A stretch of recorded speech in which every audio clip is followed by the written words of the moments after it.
So what happens today is we take a look at the dancers in groups and as an individual, doing different types of choreography.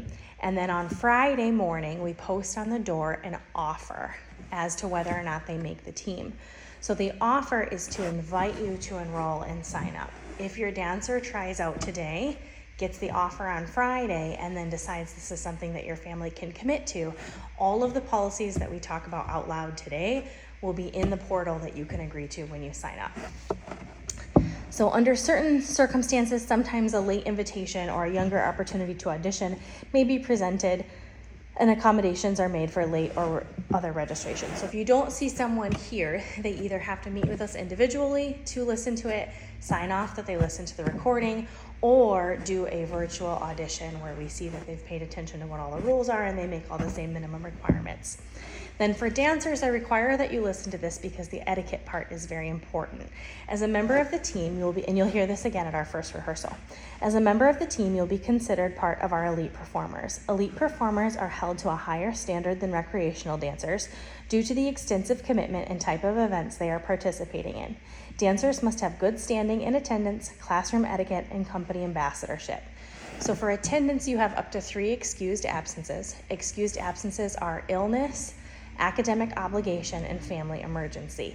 If you have more absences than those 3 excused, then you're required to do private lessons paid for by the parents to make sure we're making the minimum number of hours trained for everyone on the team. It is at the discretion of the studio owner to determine a dancer's eligibility to remain on the team. So that refers to company ambassadorship. We take a look at all of our dancers' social media, and the reason we're talking about this today is because one of my dancers who were auditioning this week had videos on her social media of beating up a sibling and flipping off the camera and saying curse words. So it's really important to me that as an elite performer and a representative of my dance studio that I see you are upholding the values that we stand for, because other dancers that look up to you are going to see those items as well. So part of your company ambassadorship as an elite performer is agreeing that you will have good etiquette in school, at home, on social media, and in the classroom. Defamation of our company, its staff and students, or immoral behavior in public or on social media will result in removal from our competition team. This applies to both parents and students.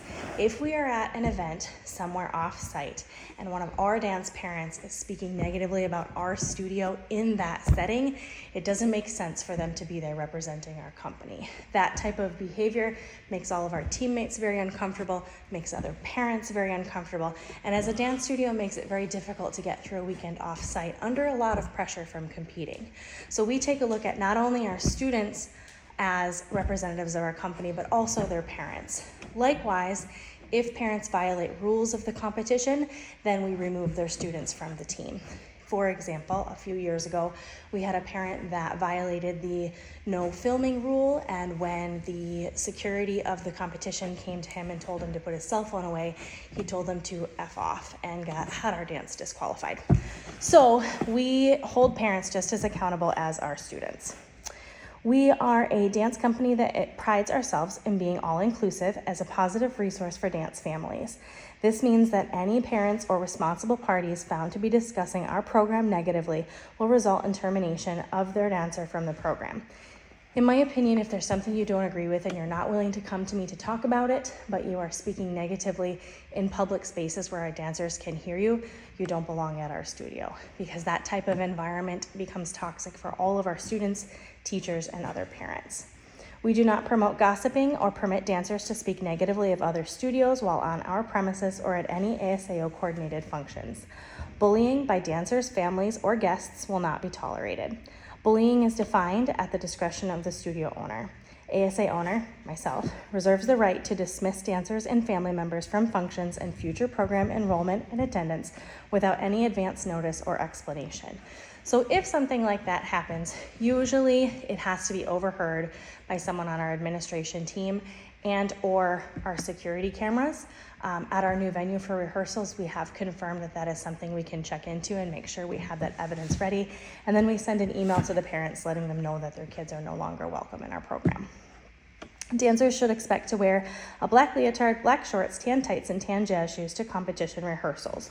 You don't have to have all of those things on today. That wasn't on our list, but when you come to your first rehearsal, that's the way we dress because you get videotaped all the time. You become our marketing tool for our studio. Dancers should arrive at competitive events in their team warm-ups with their hair neatly arranged unless otherwise specified. We are getting new warm-ups this year because our jackets are starting to fade and pill, and I know that some people got new jackets last year, so that is very frustrating, but the ones that we've been using are not lasting, and when we're on stage at the competitive events, they're looking very muted, and so we want to make sure we can find our kids, especially in venues sometimes that have up to 800 kids walking around. We need to be able to find everybody. As far as financials, each dancer is responsible for $1,200 for a group routine with teammates. Solos, duos, and trios are not an option unless the dancer fulfills his or her obligations to their team routine first.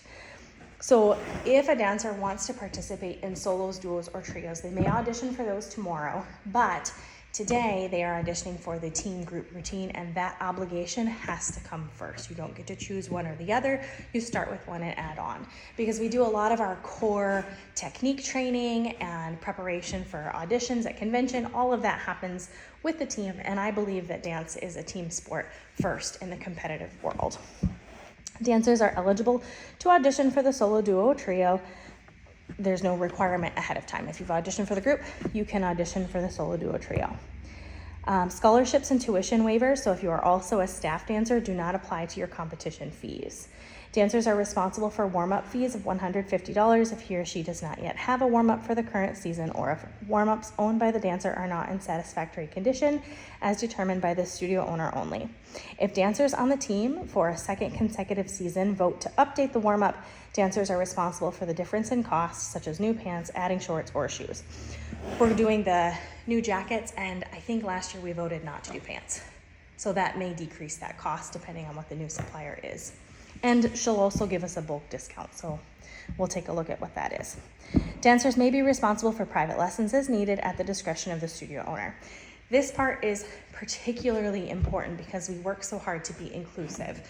So if I see in my auditions over the course of the week that a dancer is struggling to keep up in technique but has the drive, has the will, has the desire to be committed to the team and the excitement and the right attitude that we need for compatibility with the group, but their technique just isn't quite there yet, I do believe that all of the dancers we put on the team are coachable and that our teaching staff is more than qualified to give one-on-one attention to kids that need it so that they can meet where the rest of the team is and not feel overwhelmed when we travel to an event. I don't want anyone to feel subpar on the stage with the rest of their team. They should all feel prepared and ready together. Shoes, rehearsal wear, hair, and makeup needs are the responsibility of the dancer. There may be specific style requirements by style category and age.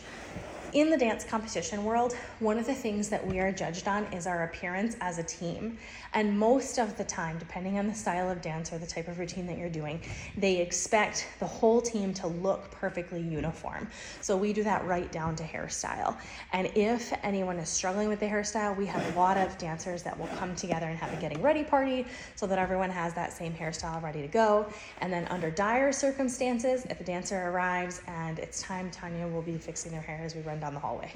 So I want everyone to try, everyone to practice, but we will make it happen if we need to so that we don't lose points on something as simple as a hairstyle.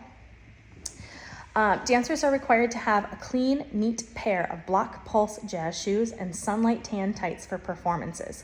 We do try to remember to bring enough extra tights for all the sizes on our team, but it is the responsibility of the dancers to have extra pairs just in case they need them. And under some circumstances, some of the costumes and styles of dance that we pick, we go with pink tights because it looks better. So if that happens, your dancer will know ahead of time. For example, in a point routine, if they're in a pink dress, tan tights look really funny. So dancers are also required to have the Maybelline New York Matte Super Stay Lipstick in shade 80 Ruler. That will be something that you get pictures of ahead of time. We have a makeup tutorial video, it's the same one we use for our recitals, that we send to all the dancers and parents if they want to practice on their own ahead of time. And then we have a second video of Brianna shopping for dupes for all the expensive stuff in that video. So that gives us the opportunity to be a little more cost effective. Competition dancers are also required to have Ardell Professional Demi Wispies false lashes, but I don't care what kind of glue you use. We have a recommended glue that we know have worked, but if your skin is more sensitive and you need something different, that's fine too. Rehearsals are by individual routine for the first 8 to 10 weeks, learning choreography for the competition routine. Dancers that are unable to keep up with the technique and needed to execute the choreography are expected to practice outside of class. Should at-home practice not be sufficient, dancers will be expected to sign up for private lessons. Competition rehearsals are not a time to learn the technique. They are a time to learn and execute the dance routine. Dancers must be enrolled in a technique course relevant to their competition routine style category. So what that means is if your child has never taken acro, I'm not going to give them an acro dancing competition. So we know ahead of time what they're planning to take for the year, and we take that into account rather than giving them something that they've never done before. So I'm not going to give Jader a point solo in the competition. Weeks number 11 through 15, so that'll be the last 5 weeks in November and December, are used for full team run-throughs of our routines to practice choreography, retention, and showmanship. That's when we start working on facials, we check our costumes, things like that. Additional mandatory rehearsals may be scheduled during this time if dancers did not complete the routines by week 10. Team practices will also be used to cover lessons in competition and convention etiquette, improvisational technique, skill focus, conditioning, adequate warm-up and cool-down, speed learning, and performance hair and makeup. So they cover a lot more than just a dance routine that they perform, and that's why I also require that they're part of the team group to get those aspects of the lessons before we travel in the spring. Dancers that must miss rehearsal or the required recreational technique course have up to 3 excused absences during competition season from August to April. If you miss more in May, the competition season's over, so it doesn't matter. Excused absences are those for academic obligation, illness and quarantine, and family emergency. It is the responsibility of the dancer to learn the material that has been missed before returning to the next rehearsal. And we do often post, we have a, we call it an unlisted YouTube account, and there will be in the dancer portal under the competition class a resource that links to that the dancers can access on their own, or I can text it to them. Most of the kids have my phone number and ask me for it anyway. And we try every week that we do new material to make a practice video and put it in that unlisted playlist. What that means by unlisted is if you were to just try to search it and you didn't have the link to click for access, you wouldn't be able to find it. So that way others cannot see what we're learning, they just see our finished product when we're done. If the dancer does not know the material by the next rehearsal, that absence becomes unexcused. There is a zero tolerance policy for unexcused absences. Dancers with unexcused absences are removed from the ASAO competition team. A family vacation is not an excused absence. Please plan accordingly. Dancers are also required to be in attendance if the rehearsals are held via Zoom. Dancers are excused from classes 1 day prior to a scheduled competition for dance travel. So if the competition shows that we're going to be competing on Friday, then they're excused from any classes or practices on Thursday, because we expect that some families may prefer to drive a day ahead of time. I also try to do that.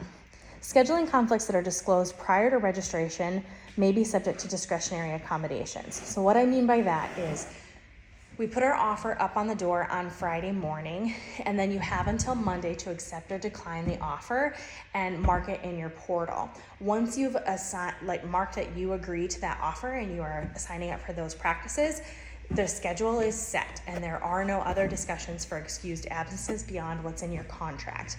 However, if your dancer ahead of time puts in writing, I'm also participating in football, I'm also participating in volleyball, these are my proposed scheduled games, these are my proposed practices, my family already booked a vacation, these are the dates that we're going to be out of town, this is when we're flying. If we have that information before you sign the agreement online by Monday, then we can mark those with plans around them to make sure that there are extra practices. Dates are listed where? So there's those competition dates on the flyer, yes. Mm-hmm. But then the community event calendar is tied to it. So it's that's her we've never done it before. Right, that one's her staff obligation, so that's unrelated. Oh. So there's 4 competitions? 3. There's 3 competitions? Yep. Okay. Yeah. No. I was a little stressed. I'm not so stressed. If she were to come to the solo duo trio audition tomorrow, there's 2 optional competitions. So this, should she get offered, is just not missing Wednesdays. Wednesdays. Yep. And then there's, Competitions? yep. And And then, one's the 24/7 she goes to anyway. you're right. Okay. And then in January, there's one extra rehearsal on January 18th where we do hair, makeup, and costumes. So that one's also on there. Good. Yay. The traveling is like the hardest part about it. That's the part that gets people. So, and in their recreational classes, and I've had this happen before, if she just stops showing up to ballet, but she still is maintaining all of her competition rehearsals, we have to have a discussion about that. So they have to be showing that they care about their regular classes as well, because that's where the technique training comes from. So this is the part that might stress you out a little bit. Competition scheduling does not get finalized from the event until a week ahead of time. It is the part that stresses out all of my parents and myself the most. So we have right now 3 team competitions that we know we want to attend. I've picked those dates. I've signed my company plans to commit to this event agreement. However, most of the competitions started scheduling and registration in May for next year. I can't do that. I can't handle that. I don't do my auditions as part of the end of my recital season. My brain and body would not survive, and I need those couple weeks after recital to live a life. So we don't audition until this week. When we finish all of our offers on Monday, there is a possibility that the competitions I picked could be sold out. So I have everyone sign the agreements. We have the dates picked that I want. I log into the computer usually it's at midnight on Monday, usually. And I try to register all my competition routines right then. If it's sold out, then I will look for another competition the same weekend as close to the same location, which, as crazy as it sounds, is very common. There's usually quite a few competitions happening the same weekend in all the major cities in Michigan because that season is so busy. And so many of them sell out so quickly. So I know the ones I plan to attend, and I will be registering them after everyone accepts their offers online. But if something is sold out, I communicate as quickly to my parents any changes that we have. So far that has never happened to us, but I know if I don't talk about it, it's gonna happen. And then once we've signed up for those 3 competitions, they give us the dates that the competition is occurring. So we know that 24/7 is happening March 7th through 9th. However, they don't tell us what time our kids are competing or what time we need to be there until 1 week prior. Day, right? Because it could be Thursday, Friday. Exactly. And so most of the time, since the pandemic has passed, most of the time, competitions are committed to the exact dates that they gave me when I signed my pre-registration that says I intend to commit to your event. In 2021, 24/7 in particular had so many people that didn't attend in 2020 that they rolled over, that their competition started on Wednesday. So even though the dates they gave us were Friday, Saturday, Sunday, I actually had dancers competing Wednesday afternoon. It's very rare that happens because they sell out now instead, and they have caps and limits and things like that. But the stressful part is we don't know if your kid is competing Friday or if they're competing Sunday at 2. So kind of a catch-all that I do to avoid the stress that comes with that is every child on the team is required to be present for every dancer performing on the stage. And the reason that I require that is because not every parent has to be there. So if we have a dancer that carpools with somebody else and their parent is in the audience, they still deserve a whole team supporting them and watching them and cheering for them. So the dates that are on our flyer, March 7th through 9th, March 21 through 23, and April 4 through 6. Those dates, everybody has to be there all 3 of those days for each of those events. That you can count on. What time they have to be there, whether or not you can make extra plans with your family that lives in the area, which hotel check-in you should do, I don't know until the week before. So that's the stressful part. And then if you're completely new to the competition and convention scene, there is one event, the 24/7 one. I'm saying all the extra stuff because I'm recording it for the parents that aren't here. The 24/7 event, March 7th through 9th, also includes required classes that the dancers take. The fee for that is included in your competition team fee. So that initial $1,200 for what they're auditioning for today includes their participation in those classes. If you have additional children that dance at the studio, they can also take those classes. And if we're looking at the same rate as last year, I believe it's I think it was $450 is what it was. Yeah, so dancers are welcome if they dance at our studio to participate in that as long as they're keeping up well in their classes. I won't put a kid in that position to be overwhelmed. So we'll do a separate sign up for that. Then I also like to talk to parents about the way that competition is considered a sporting event. So how are the dances organized? Who are they competing against? What does it mean if your kid wins something? When you travel to a competition, their dance routine is grouped by style category, size category, age category, and training level. So it's broken down into 4 separate categories so that they compete against kids about the same age, in a group about the same size, doing about the same type of dance, and having about the same experience level. And that's how they try to make art as competitive as possible. So styles could be ballet, tap, jazz, lyrical, contemporary, musical, theater, and point, but every competition has a different group of categories. And so we might go to one where our dance is considered a lyrical, but another one where it's considered a contemporary. It depends on the event and what their rules are. Then for sizes, it could be a solo, which is 1 dancer, a duet, which is 2, a trio, which is 3, a small group that's 4 to 9, a line that's 10 to 15, or an extended line that's 16 to 24. And you might see dances on stage that are anywhere between 25 and 150 kids in a dance, called a production. Age levels are broken down typically into sidekick, 5 to 7, mini, 8 to 10, junior, 10 to 11 to 12, teen, 13 to 15, senior, 16 to 19, and open, 20 to 26. So if you hear us use those terms, that we're not calling them minis because they're short, we're calling them minis because they're age 8 to 10. And then for training level, this is the part where if you're on the mom blogs reading about dance competitions, people get super fired up because some dance teachers will say that their kids are beginners when at that event they're really not, so that they're more likely to win. I don't play that game. I don't like that game. And so what I do is I take a look at the videos of the competition and I ask other studios that have attended the competition. And sometimes I email the director videos of my kids to see where they fall on their list of challenge. So I may have a kid that only dances 3 hours a week, which would fall into the beginner category if you're just looking at it on paper. But maybe that kid that dances 3 hours a week can do a back tuck, an aerial, 45 turns in a row without falling in clean technique. That kid's not a beginner, even if they're only taking 3 hours of class a week. So as the studio owner, and I don't let the parents decide what category or level to put their kids in, but I try to compare it to what else is happening at the competition and what their director feels would be appropriate. I won't level down kids just to win, because that's not why we're going. Awards, scholarships, and adjudication. So every dance that competes gets a score, and the score is out of 300 points. They have 3 judges that can each give the dancers up to 100 points, and then that score that they get, they receive some sort of award for that routine. It's not so much the sense that everybody wins a trophy at every event, but they get a score that they earned, and that allows them to compare year to year how they're doing as dancers individually.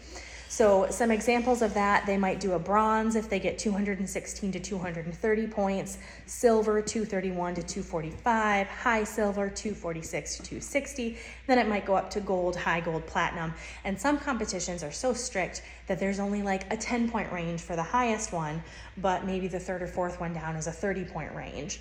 So each competition is judged slightly differently, and at each event you get some sort of individual score. Most of them give you a pin for that. 2 years ago, these plaques that we have all over the wall, I think they call them license plates actually, top first place, elite top first place, those were all the adjudication names. And the reason that we have them on the wall is because they only gave one for each duet or each trio. So if it's not something that all 3 kids get, I put it on the wall here because then it's not unfair. But most events give each kid something. Last year it was giant trophies at CAR. So for however many points they earned, they got a giant trophy saying how many points they had. So some kids walked away with 10, 12 giant trophies. 15, Brianna counted for me last night. What'd you say? I said some families needed a whole new car. Yes. So we're not going back to that one because I don't believe that your individual points should earn you a 3-foot trophy. So as a coach, that's just not something that agrees with my teaching philosophy. Most of the time they get a pin, but sometimes it's a medal, sometimes it's a license plate, sometimes it's a trophy. And then in addition to their individual score, they can earn an overall award. And so if you take, instead of just this age, this size, this skill level, this style individual score, they could take all the kids in the same age category or all the kids in the same style category and compare them. And that's where they can get their first, second, and third overall award. Sometimes those have really funky names. At some events, they call them, like we went to one that was themed like an airline. And so you could get an international traveler or a million miler, like you were earning points on your airline credit card. So it depends on the event. The words might be funny. I try to make sure I send parents the night before the competition a breakdown so that if you're sitting there listening to the awards, it makes a little bit of sense. And then I'm there for questions all weekend, and I'm not afraid to ask the director questions when I'm on site too if it doesn't make sense what we won or lost. And then the other thing that we could win is called a judges award, and we've won a couple of those every year. That's where the judges come up with a specialty item for our students. That one says the Flyest Dad Award. We had a dad that dug a couple judges out of a snowbank because their car was stuck, and so they gave us an award for that. We had a most entertaining award, some other ones. A couple of years ago, Miss Maddie won the Sassy Stewardess Award at the airline-themed one. They said from the time she left the wings and entered the stage, her facials were amazing and sassy. She never let her energy fall. So some of those are just kind of fun things, and they usually pick like 2 or 3 out of that segment of the competition to choose from. When you travel to a competition, they break it down into chunks where we do a bunch of dances, get awards for those dances. Do a bunch of dances, get awards for those dances. So it's broken down throughout the weekend. Your child may not dance in every segment, but they have to be present for the awards and their friends' dances at every segment. Because our very first year, when Maddie and I were at, I think it was that very competition, I let everybody leave for the weekend because it was running late. And then she was up there on stage and the auditorium was empty. And she was winning like one of the highest awards for her dance. And it felt, while I was still just as proud for her, it felt really somber. So we decided, she and I, after that, we would never do that to another kid because they should have their whole team screaming when they win something exciting. Media, this is something that I probably shouldn't be recording, but I am. Every competition has a media package that they try to sell to the parents. It is very expensive. Because we are traveling so far and I am requiring so much of my small town parents already, I purchased the media package for our studio at the studio owner rate. I include the fees for that, divided across the whole team in your team fee, and then I give all the pictures and videos to everybody. So we split the media fee as a studio instead of everybody paying $60 per dance to get just the video. That's nuts. If you think about, I mentioned this yesterday, Tanya's family alone, if they take 15 routines, that's $60 per dance for the video and then $30 per dance for the pictures.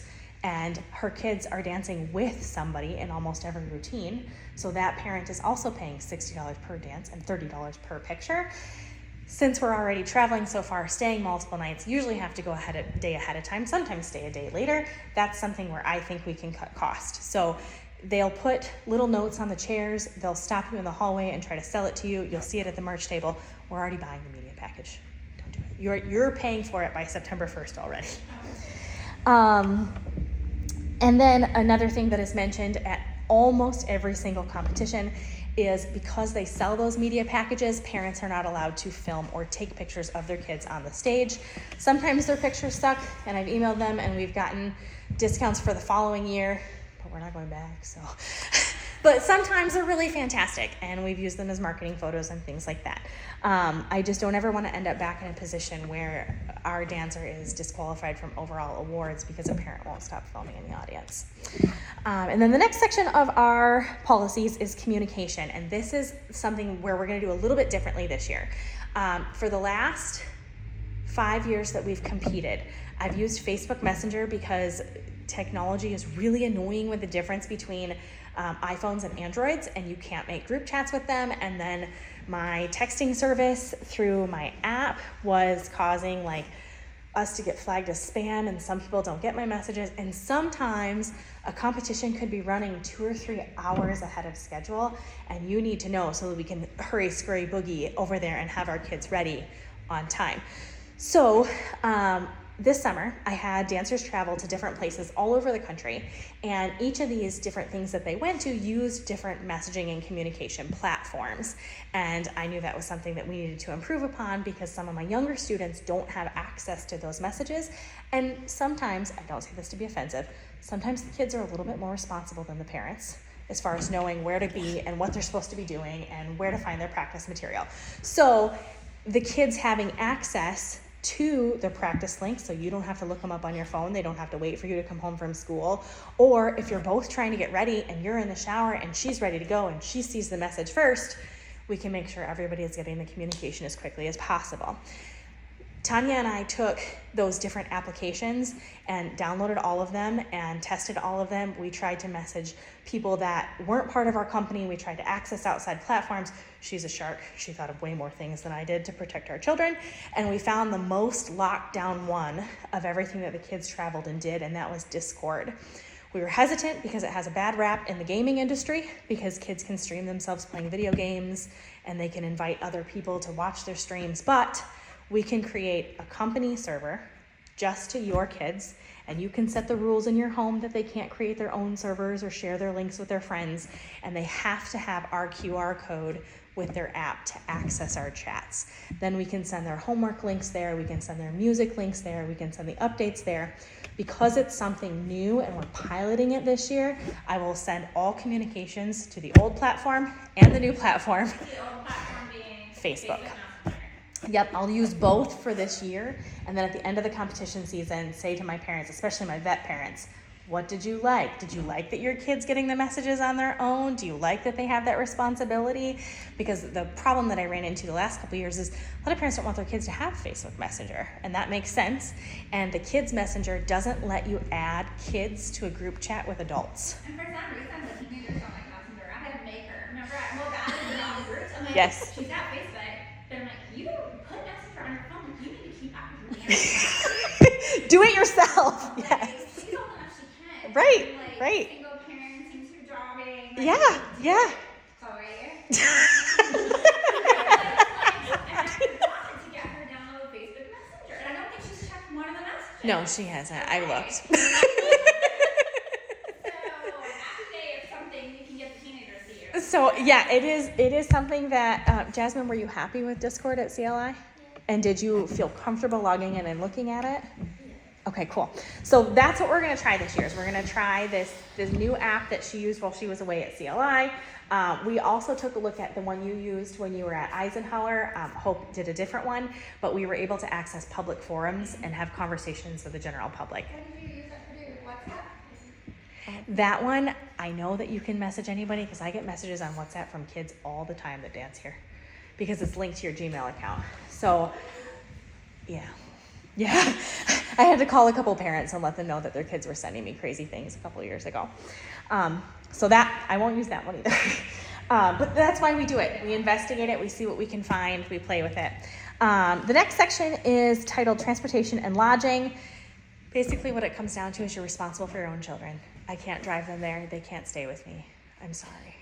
You can coordinate with other parents, but if I have to discipline your child for behaving backstage, or we have to have a hard conversation because maybe they didn't do well on stage and they're down on themselves, we have to have a separation when we leave that room so that they can go back to their friends and family. So if you choose to coordinate with another parent for any of the events, I also ask that you coordinate your gas money, food plan, and lodging money on your own. I don't want to be a middleman. Please don't make me do that. I won't do it. The next section is hair. Oh, and please make sure your children have food for the weekend. I have done midnight runs to Walmart and then sent bills to parents. I really don't want to do that, but I have. Hair, makeup, and costuming. Costuming is selected by the studio owner only. Dancers are given the opportunity to vote for songs and costumes during the first rehearsal. So that process, which you don't even have to worry about, but the kids know to expect. Sometimes I find a costume that I love, or I like a costume that they picked out. I order it, they put it on, it looks hideous, inappropriate, or doesn't match the song, and then we send it back, and we do that all fall. So the kids know to expect that. Yeah. Sometimes they just look like Yes. Sometimes they just look like trash bags and things. We can't have that. So, hair and makeup will be dance professional with a tutorial provided by the studio owner. False lashes and rhinestones are required. The rhinestones go on their eyebrow. We do them as a team. Usually one of my junior coaches in the past had done it. So now I don't have any coaches that are going to be on the regular team and still in high school. So we are promoting these two to regular coaches, and they'll be rhinestoning children because I don't have to. Dancers are responsible for their warm-ups and additional studio apparel as required. If you show up to a competition without your costume, you're in big doo-doo. That's the end. That's the end of that conversation. Jump in a dumpster and set it on fire. Last year, we had someone break into the studio and found a spare that didn't fit that we were going to mail back, but we hadn't mailed back yet, and then it got daisy-chained down the state of Michigan to get to us on time. But that was like totally luck of a draw. We're never going to get that lucky again. Please check your bags 1,000 times before you leave. Also, your warm-up jacket is required to be on stage for your award ceremonies. If you don't have your warm-up jacket when you go, you're in big trouble. Plain and simple. It may affect your ability to be on the team the following year. I'm not going to scold you when you're there at an event. That's just too much stress. Dancers are responsible for their warm-ups and studio apparel as required. Dancers must make their own arrangement to have their hair and makeup completed to a satisfactory standard 2 hours before their stage call time. We put this in writing last year because it got too cumbersome for the two of us to try to do 15 heads of hair and 15 faces of makeup. But what we found last year is that our parents band together and have getting ready parties in their hotel rooms and hotel lobbies, in my hotel room sometimes, and it's super fun. So don't stress about that part. Hope did a really good job last year of coming to me before each event and saying, okay, here's who I felt did a really good job with my hair and makeup, but I need help asking them, can you help me arrange this? And that's perfectly fine. I don't mind helping to coordinate. But if she came to me and said, can you do it for me? I said, no, because she had to be responsible on her own. Costume alterations. Please don't alter your children's costumes. That's the end. Just don't. We'll do it. Because then they all look the same. Are you talking about like Both. style? Both. Okay. Don't turn a skirt into shorts. Don't add hot pink straps. So like if her straps needed hemming, like take it We out. do it. You do it. Yep. Oh, okay. Yeah, we do it. Because then it looks the same. Because we've learned sometimes that like if we have a flat-chested kid next to a full-bodied kid, sometimes we have to order 2 different types of costumes to make that look the same. Or once you alter the straps on one, it might change the shape of the whole item so that that garment doesn't look like the rest of the team. So we like to do it with all of them in front of us. Oh, that's fine. And- I'm not trying to have to.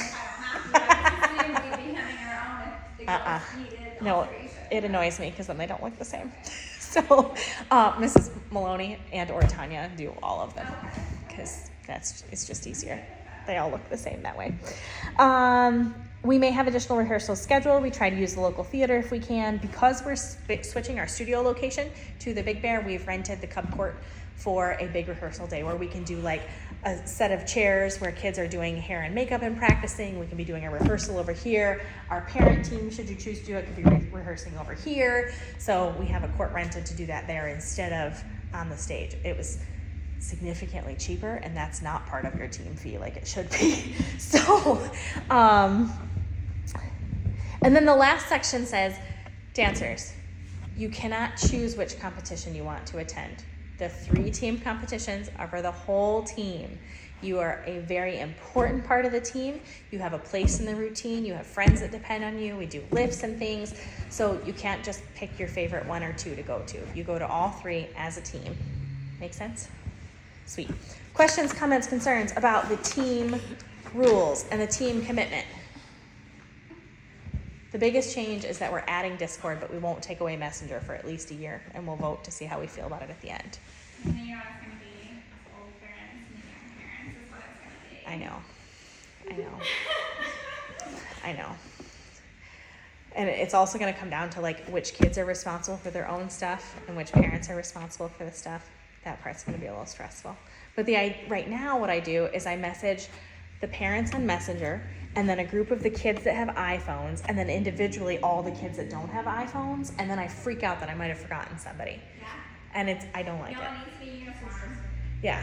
And you can't, because it doesn't seem to work, I can't just send an email to the team because half my kids don't check their email because they're not cool enough yet. Or they just don't. Right.